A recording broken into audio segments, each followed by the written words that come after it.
Premier League clubs are meeting later this week to discuss replacing profit and sustainability rules with new financial fair play regulations.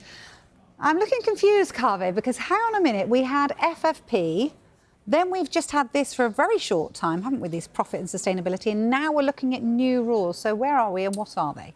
Well, the rules we've got at the moment, profit and sustainability, obviously they've been very controversial. Basically what they say is that clubs over a rolling 3-year period can only lose a maximum of £105 million. Now, under the new proposals being discussed, we would get rid of that £105 million limit over 3 years.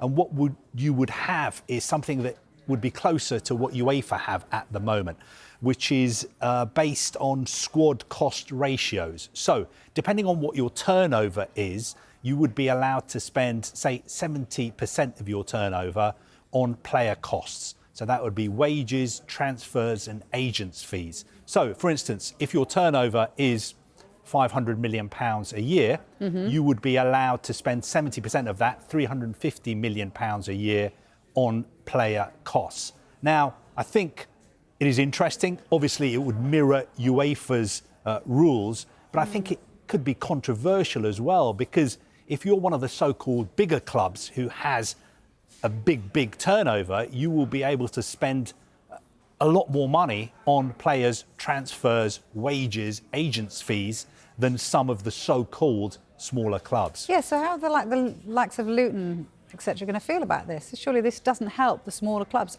at all. Well, I think the system could be less controversial.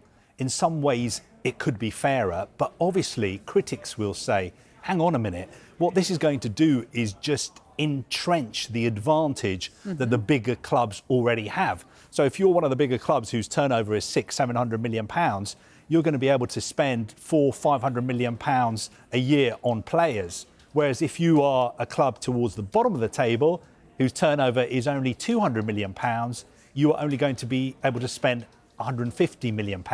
So every weekend we're going to get games between clubs who have spent £500 million on players against clubs who spent only £150 million a year on players.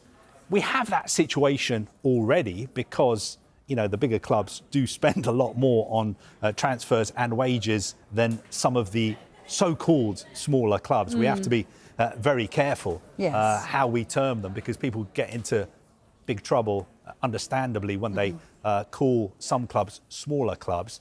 But financially, they're smaller. That's absolutely evident. Luton are never going to have the money of Manchester City, are they? And what critics will say is this stops somebody like a Roman Abramovich coming into Luton and saying, you know what, I'm going to turbocharge Luton and turn them into Manchester City or Manchester United or Chelsea by spending a lot of money on players and wages. That simply won't be allowed, because if you're the new owner of Luton, you will have to stick to this limit, 70%. It could be higher.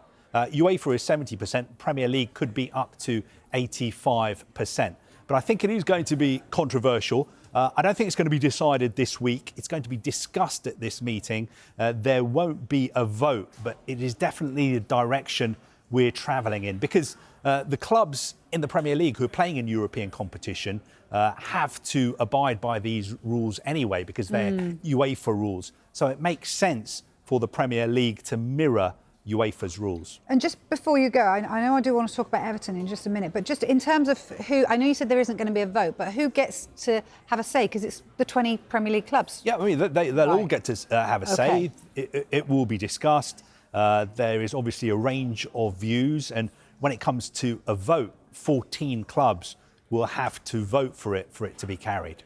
OK, fine. Just finally then, let's talk about Everton, because where are we with the appeal? It all had to be in last Friday, am I right? Yeah, the appeal was heard last week. We're expecting a decision, the verdict, probably before the end of next week. So Everton supporters will find out what is going to happen to this 10-point deduction.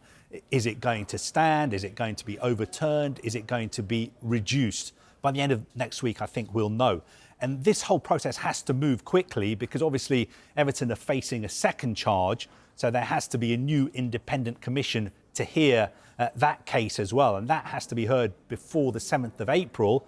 And of course, Nottingham Forest, who were charged as well, their case in front of an independent commission has to be heard before the 7th of April as well.